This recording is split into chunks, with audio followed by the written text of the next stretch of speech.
सुनते तेरी रहमत दिन रात बरसती है, दिन रात बरसती है। नमस्कार, भारत की तस्वीर में आपका स्वागत है। भारत की तस्वीर में आज हमारे साथ सद्गुरु श्री रितेश्वर महाराज हैं, जो कि प्रख्यात अंतर्राष्ट्रीय ख्याति प्राप्त कथावाचक हैं।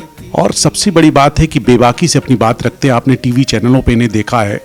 अपनी जो सबसे अच्छी चीज़ गुरुदेव की ये लगती है कि जो विरोधी भी बात करते हैं उनको भी अपने शब्दों से उनके भी मन को एक तरीके से मोह लेते हैं। आपका भारत की तस्वीर में गुरुजी बहुत बहुत स्वागत है। धन्यवाद। आपसे मेरा सवाल ये है, अभी यूनाइटेड नेशन के जो प्रमुख हैं उन्होंने कहा कि पूरी दुनिया में हर 11 मिनट पे एक महिला की हत्या हो रही है, एक लड़की की जान ली जा रही है। मैं इसलिए पूछ रहा हूँ क्योंकि श्रद्धा की जिस तरीके से हत्या की गई, जिस निर्ममता से हत्या की गई, किधर जा रहा है समाज? देखिए, समाज के निचले स्तर पे जब तक शिक्षा का, और वो भी शिक्षा मतलब नैतिक शिक्षा, जो आध्यात्मिक शिक्षा का मजबूत स्तर नहीं आता, तब तक आप लक्षणों का उपचार करते रहेंगे। जब तक कारण का उपचार नहीं होगा तब तक किसी भी समस्या का निवारण संभव नहीं है। चाहे महिला की हत्या हो, उनके बलात्कार के मामले हों, किसानों के प्रति हों, मजदूरों के प्रति हों, किसी के प्रति हो, व्यापारियों के प्रति हों, मनुष्य के मन पर जब तक वर्क नहीं होता है, और ये वर्क आध्यात्म ही कर सकता है। हम बाह्य शिक्षाओं से बाह्य मटेरियल समृद्धि ला सकते हैं, जिसकी ऊंचाई पर चाहे वो स्विट्ज़रलैंड हो, स्वीडन हो, जापान हो, अमेरिका हो, पहले से मौजूद हैं। पर आपने देखा है कि इन्हीं देशों में सबसे ज़्यादा लोग साइको पेशेंट हैं और सबसे ज़्यादा आत्महत्याएं यहाँ पर होती हैं, सबसे ज़्यादा क्राइम भी यहीं पर है। छोटे छोटे बच्चे स्कूलों में जाकर अपने 10-20 साथियों को भून देते हैं। तो ये समझना पड़ेगा पूरे विश्व को कि हमारी जो सनातन संस्कृति रही है, जो प्राचीन हमारा वैभव रहा है, कि जब तक आप अपने मन के ऊपर, इंद्रियों के ऊपर, चित्त के ऊपर, बुद्धि के ऊपर काम नहीं करते हैं, तब तक केवल शरीर और शरीर के भोगों तक सीमित रहकर धीरे धीरे सारा मनुष्य और सारा विश्व पाशविकता की ओर बढ़ता रहेगा। और फिर एक जंगल राज जिसे कहते हैं, पशु राज में ये चीज़ें होती हैं। कोई किसी को मारेगा, कोई किसी का बलात्कार करेगा, ईर्ष्या बढ़ेगी।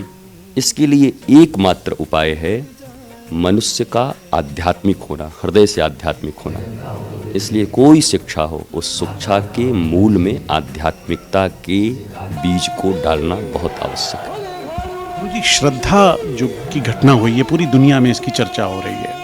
घटनाएं बहुत सारी हो रही हैं। अभी परसों की बात है, दिल्ली में एक नौजवान ने अपने माता पिता, दादी और बहन को मार डाला, महज इसलिए क्योंकि उसे नशे के लिए पैसा नहीं दिया गया। तो क्या लग रहा है, ये हमारा जो किस शिक्षा में क्या कमी रह जा रही है? माता पिता सीख नहीं दे पा रहे हैं, या श्रद्धा के साथ जो घटना हुई इससे बचा जा सकता था? देखिए, मेरा स्पष्ट मानना है कि जिस देश में अपनी शिक्षा के मॉडल नहीं हैं, हमारे शिक्षा के जो आधार हैं वो कॉन्वेंट की संस्कृति है, हमारा अपना कोई सनातन प्राचीन शिक्षा सभ्यता जो गुरुकुल के माध्यम से वैदिक, सैद्धांतिक और धार्मिक रूप से हम लोगों को टीच करते थे, पढ़ाते थे, नैतिक रूप से उन्हें सबल बनाते थे, चारित्रिक रूप से सबल बनाते थे। गुरुकुल से निकला हुआ प्रत्येक छात्र नौकरी नहीं करता था, बल्कि सैकड़ों लोगों को नौकरी देता था। हम उस देश के वासी हैं और उस शिक्षा पद्धति से निकल के आए हुए लोग हैं। परंतु कालांतर में 1858 के बाद मैकोले ने जो हमारे देश की शिक्षा व्यवस्था को बदला, और उसने ये कहा भी है कि भारत भले ही शरीर से आज़ाद हो जाए, स्वतंत्र हो जाए, पर मानसिक रूप से वो अगले 90 साल तक गुलाम रहेगा। हमने ऐसी व्यवस्था कर दी। 75 साल तो हो गए हैं आज़ादी के बाद। मुझे ऐसा लगता है कि भारत की वर्तमान सरकार और जनता अब जागृत हुई है और शिक्षा व्यवस्था में थोड़े बहुत सुधार की ज़रूरत नहीं है, पूरे मॉडल को हटाकर अपने सनातन शिक्षा बोर्ड को लाने की ज़रूरत है। वो जब आएगा तब भी 3 पीढ़ियाँ लगेंगी हमारे भारतवर्ष को सुधरने में। आप ये समझ लीजिए, ये रक्त थोड़ा दूषित हुआ है शिक्षा के मामले में, 4 पीढ़ी हो गई है, तो सुधरते सुधरते भी 3 पीढ़ी लगेगी। लेकिन प्रारंभ कहीं से तो करना पड़ेगा, कभी तो करना पड़ेगा। और ये उपयुक्त वक्त है भारत के लिए, आर्यावर्त के लिए। अगर अभी नहीं तो कभी नहीं। ये श्रद्धा की जो घटना है, माता पिता का क्या दोष कहेंगे, वो भी तो कॉन्वेंट में ही पढ़ के आए हैं, वो भी तो मैकोले की शिक्षा व्यवस्था में आए हैं। उनकी जितनी समझ थी इस मटेरियल लाइफ में, उन्होंने वैसे फ्रीडम दिए। हम बच्चों को शिक्षा दे रहे हैं, बाप बड़ा न भैया, सबसे बड़ा रुपया। हम स्वतंत्रता का अर्थ समझते हैं मनमौजी काम करना। स्वतंत्रता का अर्थ मनमौजी काम करना नहीं होता। स्वतंत्रता का अर्थ होता है विवेक सम्मत कर्म करना। बुद्धि के ऊपर विवेक का जब शासन हो, विजडम हो, वो कर्म जब करते हैं उसको स्वतंत्रता कहते हैं। और जब हम मन के अनुसार काम करते हैं तो उसे स्वच्छंदता कहते हैं। स्वच्छंद समाज में ऐसी घटनाएं होती रहेंगी। लेकिन फिर भी मैं ये कहूँगा कि श्रद्धा की घटना बहुत दर्दनाक है। और अभी जिस परिवार के विषय में आपने कहा कि नशा के लिए, तो आप किसे कहेंगे? अगर उसे पढ़ा हुआ कहें, अनपढ़ कहें, बॉलीवुड इतना ग्लैमरस जगह है, वहाँ 70% लोग आप देखें, सभी लोग डूबे हुए हैं, नशा में हैं। तो कहीं ना कहीं जो फ्रस्ट्रेशन और डिप्रेशन है मनुष्य के मन में, मानसिक रूप से मनुष्य रुग्ण हो गया है। उस मानसिक रुग्णता से वो स्वस्थ होने के लिए छोटे मोटे चीज़ों को अपनाता है। 2-4 घंटे के नशे में रहकर वो इल्यूजन और डिल्यूजन में जीना चाहता है, एक मुंगेरी लाल के हसीन सपनों में जीना चाहता है। पर जब तक सच्चाई के साथ आप नहीं जिएंगे, और सत्य तो केवल धर्म सिखा सकता है, सच्चा अध्यात्म सिखा सकता है।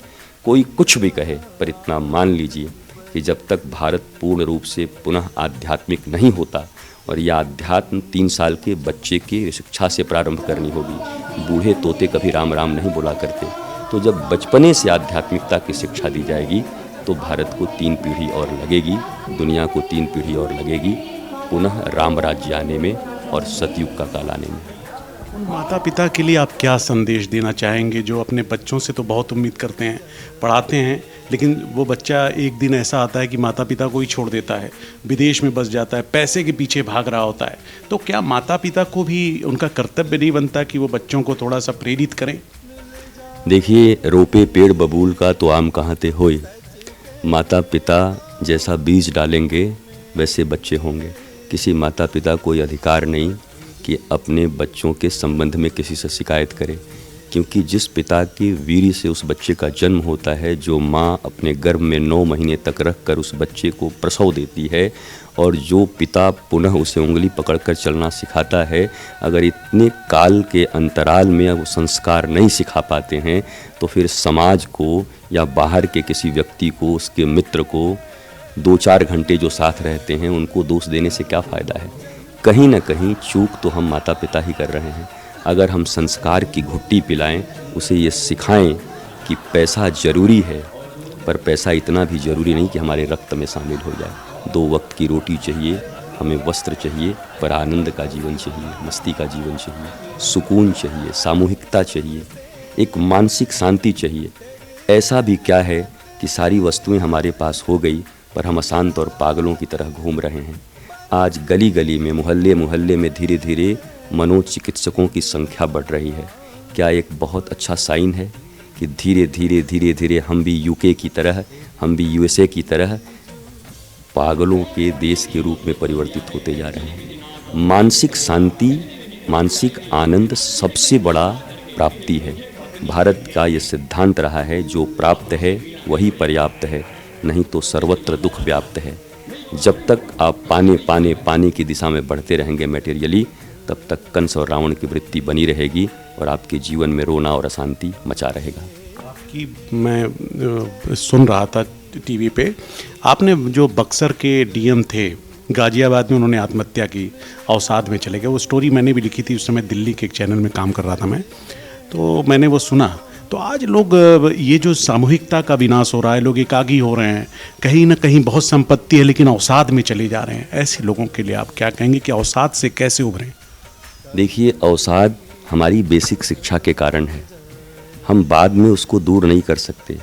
आप तो पत्रकार हैं, पढ़े लिखे हैं, अच्छे से जानते हैं कि अवसाद नामक बीमारी का इलाज किसी दवा से संभव नहीं है। डॉक्टर जो दवा देते भी हैं उसमें अफीम की मात्रा होती है, सिर्फ आपको सुला देते हैं। लेकिन अवसाद तो भगवत प्रसाद ज्ञान के प्रसाद से ही दूर हो सकता है। जब आपके जीवन में ज्ञान का प्रकाश होगा, नॉलेज आपका पक्का होगा, वाई आर यू हियर, आप क्यों हैं इस दुनिया में, क्या करने आए हैं।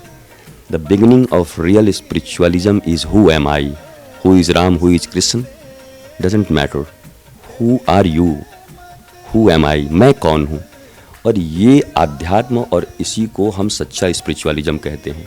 मैं फिर से कहता हूँ, जैसे बक्सर के उन डीएम साहब ने छोटे से तनाव को, पूरे ज़िले का तनाव उन्हें नियंत्रित करना था, पर घर का छोटा तनाव नियंत्रित न कर सके और जाकर आत्महत्या कर ली। सुशांत को देखें, आप बॉलीवुड में रोज़ देखें, आप बड़े बड़े ऑफिसरों को देखें, स्वयं को गोली मार लेते हैं। ये क्या है? अगर सब कुछ धन ही है, सब कुछ पद ही है, तो वहाँ पहुँचने के बाद ऐसी कौन सी स्कार्सिटी है, क्या कमी है जिसके कारण मनुष्य पागलों की तरफ फिरता है। जब तक इस विषय पर मनुष्य शोध नहीं करता और सारी दुनिया शोध नहीं करती और इस कारण का निवारण नहीं करती, तो ये पागलपन धीरे धीरे बढ़ता जाएगा, ये हत्याएं बढ़ती जाएंगी। जिन जिन अपराधों के आप नाम ले रहे हैं, ये बेहिसाब बेकंट्रोल होते रहेंगे। एक ही उपाय है, शिक्षा में आध्यात्मिक शिक्षा का समन्वय। मैं सदा कहता हूँ, विद्या दो तरह की होती है, एक जीवन की विद्या, एक जीविका की विद्या। जीविका की विद्या के लिए तो पूरा राष्ट्र, पूरी दुनिया मरी जा रही है, पर जीवन की विद्या नहीं है। और जीवन की विद्या के अभाव में जीविका के समस्त संसाधन होने के बाद भी जीवन के रस का अभाव हो रहा है और कहीं ना कहीं हम मृत्यु को गले लगा रहे हैं। और जीवन की विद्या कोई सद्गुरु ही दे सकता है, कोई संत ही दे सकता है, कोई स्पिरिचुअल मास्टर ही दे सकता है, लिविंग मास्टर दे सकता है। 4th class fail Thakur Ramakrishna Paramahamsa ने एक नरेंद्र को ऐसा विवेकानंद बनाया, जिन्होंने शिकागो में जा करके और पूरी दुनिया में भारतीय धर्म की ध्वजा को लहराया। अब आप मुझे बताओ, एकेडमिक क्वालिफिकेशन का क्या महत्व है? जो 4th क्लास फेल हैं, वो पूरी दुनिया में एक ऐसे बच्चे को तैयार करते हैं जो धार्मिक ध्वज को लहरा देता है। तो मेरा ऐसा मानना है कि एकेडमिक क्वालिफिकेशन से भी ज़्यादा स्पिरिचुअल क्वालिफिकेशन की ज़रूरत है और भारत को बहुत जल्द वापस लौटना चाहिए। भारत विश्व गुरु था और विश्व गुरु पुनः बनना चाहिए इसको। भारत विश्व गुरु पुनः बनना चाहिए, भारत विश्व गुरु था। और इसके पहल में प्रधानमंत्री नरेंद्र मोदी जी हैं, योगी आदित्यनाथ जी हैं। निश्चित तौर से ये लोग बहुत ही उत्तम कार्य कर रहे हैं, भारत को एक नई दिशा की तरफ ले जा रहे हैं, जो कि आप भी सहमत हैं। लेकिन एक सवाल उठता है, ये प्रधानमंत्री जी अच्छा कार्य कर रहे हैं, मुख्यमंत्री जी भी प्रयास करते हैं, लेकिन निचले स्तर सिस्टम में भ्रष्टाचार बहुत है। जब आदमी जाता है किसी पुलिस थाने में या राजस्व विभाग में, तो बिना घूस के काम नहीं होता। क्या कहेंगे आप इस सिस्टम के लिए? मैंने यही कहा कि हम फिल्टर पानी पीते हैं, पर गरीबों का खून ऐसे ही पी जाते हैं। हम देखते नहीं उनको कि एक कोई वंचित, एक कोई शोषित। वंचित शोषित का अर्थ ये है कि जिसका जो अधिकार है जीने का, उसको न मिले। मैं जातियों से बात नहीं करता, वर्ण की बात नहीं करता। वो पीपल जो वास्तव में नीडी हैं और उनको उनकी नीड पूरी नहीं हो रही है।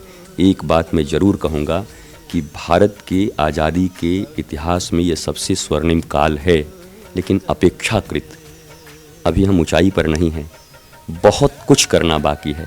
मैं तो कहूँगा एक शुरुआत हुई है। मैं इसलिए समर्थन करता हूँ प्रधानमंत्री श्री नरेंद्र मोदी जी का और मुख्यमंत्री योगी आदित्यनाथ जी का, कि जैसे घोर अंधकार में एक किरण के जैसे ये निकल के आए हैं। कम से कम इनका व्यक्तिगत जीवन इतना बेदाग है, सारी दुनिया जानती है कि ये करप्शन के लिए नहीं है, ये अपने परिवार के लिए नहीं है। हमारे एक मुख्यमंत्री हैं जो अपने पिता के देहावसान के क्रियाकर्म तक में नहीं जाते, कोरोना में जूझ रहे लोगों के साथ खड़े रहते हैं। हमारे ऐसे ही प्रधानमंत्री भी हैं जो कभी कभी अपनी माँ को देखने जाते हैं। नहीं तो आज एक साधारण सा किसी पोस्ट पर कोई व्यक्ति बैठा रहे तो साले के साले जीजे पता नहीं कितने लोगों का मंगल हो जाता है और कितने लोग पता नहीं अरबपति हो जाते हैं। तो इस मामले में ये दोनों इतने ईमानदार हैं, राष्ट्रवादी हैं, संस्कृति के पक्षधर हैं कि किसी भी भारतवासी को डंके की चोट पर इनका समर्थन करना चाहिए। ये होप हैं, ये किरण हैं। भारत आज अगर चूकता है तो भारतवासियों को कभी कोई क्षमा नहीं करेगा कि कोई आया था तुम्हें बचाने के लिए, तुम साथ खड़े भी नहीं हुए। लेकिन काम बहुत होना बाकी है। राम राज्य की परिभाषा ये है जहाँ निःशुल्क और उत्तम शिक्षा मिलती हो, जहाँ निःशुल्क और उत्तम चिकित्सा मिलती हो, जहाँ निःशुल्क और अविलंब न्याय मिलता हो। अगर ये स्विट्ज़रलैंड में आ गया तो रामराज्य स्विट्ज़रलैंड में आ जाएगा, भारत बैठ के देखता रह जाएगा। ये 3 चीज़ें जब भारत में आ जाएंगी, शुचिता आ जाएगी, आत्मशुचिता के साथ हम जिएंगे, आध्यात्मिक जीवन के साथ हम जिएंगे, तो सारी समस्याएं दूर होंगी। और निचले स्तर पर जो करप्शन है, मैंने कहा 3 पीढ़ियाँ लगती हैं करप्ट होने में भी, और 3 पीढ़ी शायद सुधारने में भी लग जाए, पर हमें प्रयत्न करना है। आज से 10 साल पहले से प्रयत्न शुरू हो गया है। लोग कहते हैं क्या अंतर है, अंतर जब आप देखोगे तो नज़र आएगा।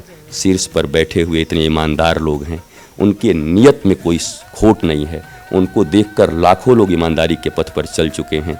और मैं और मेरे जैसे साधु संत और भारत का एक सामान्य नागरिक, साधु मैं बाद में हूँ, नागरिक पहले हूँ, मैं इसलिए समर्थन करता हूँ कि भारत के वैभवशाली दिन आने के समय आ गए हैं। मैं पीछे नहीं रहना चाहता। मैं मन से, वाणी से, कर्म से इन दोनों महापुरुषों के और इस सरकार का समर्थन करता हूँ। ये भारत की संस्कृति को पुनर्जागृत करने का प्रयत्न कर रहे हैं। मुझे पूरा विश्वास है कि धीरे धीरे धीरे ये चीज़ें दूर होंगी। हर मनुष्य, हर भारतीय अपने उत्तरदायित्व को समझेगा और ऊपर से क्या कमाते हो, अंडर टेबल क्या कमाते हो, उसको छोड़कर वो थोड़े से पैसों में सुंदर गुजारा करके एक सुख, शांति और आनंदमय जीवन जीने का प्रयत्न करेगा। आखिरी सवाल मेरा इसलिए जायज़ हो जाता है क्योंकि मोदी जी, योगी जी ये राष्ट्र के लिए बेहद ज़रूरी है, तो जो विपक्ष है वो क्यों टारगेट करता है उन्हें? क्यों ऐसा लगता है कि उनकी जो ईमानदारी उस पर बार बार ये लोग सवाल उठाते हैं जबकि इतना कुछ हो रहा है? मैंने जहाँ तक अभी तक देखा है, विपक्ष में कोई ऐसा नहीं है जो व्यक्तिगत तौर पर इन दोनों के खिलाफ, इनकी ईमानदारी पर, इनके परिवार परिजन, ये 10 साल हो गए, इनका दूसरा टर्म है, इनका भी दूसरा टर्म है, अभी इनके परिवार पर कोई आरोप नहीं लगा पाए हैं। मैं कह रहा हूँ जब है ही नहीं तो क्या लगाएंगे। दूसरी बात यह है कि कभी ये आरोप लगते हैं कि मित्रों को फ़ायदा पहुँचाया, उनको फ़ायदा पहुँचाया। आपको भी पता है कि ये गवर्नमेंट है तो वैसे लोगों के पकड़ने की संभावना भी बनी है और धीरे धीरे वसूली भी किए जा रहे हैं। लेकिन अब ये राजनीति का मामला ऐसा है कि विपक्ष वो प्राचीन सभ्यता नहीं है ना कि कोई अच्छे काम हो रहे हैं तब भी हम उनका समर्थन कर दें। अब राजनीति भी ऐसी जगह पर खड़ी है कि विरोध के लिए विरोध करना होता है। मैं विपक्षियों को भी भारत का ही नागरिक मानता हूँ, वो भी भारत की ही पार्टी हूँ, कोई पाकिस्तान से नहीं आए हैं, और मैं तो उनके पक्ष में भी खड़ा रहता हूँ। एक वक्त ऐसा आया था जब बहुत साल, 8 साल 10 साल पहले राहुल गांधी की सभा में एक नारा लगा था, नरेंद्र मोदी मुर्दाबाद, तो उन्होंने रोक कर कहा था कि प्रधानमंत्री के लिए ऐसा नहीं बोलना चाहिए। मैं पहला ऐसा व्यक्ति था जिन्होंने उनका समर्थन किया था। बाद में जब वही था चोर को लाठी मारेंगे, ये करेंगे, तो मुझे लगा कि वो थोड़े अब बिखर गए हैं, कहीं रास्ते से हट गए हैं।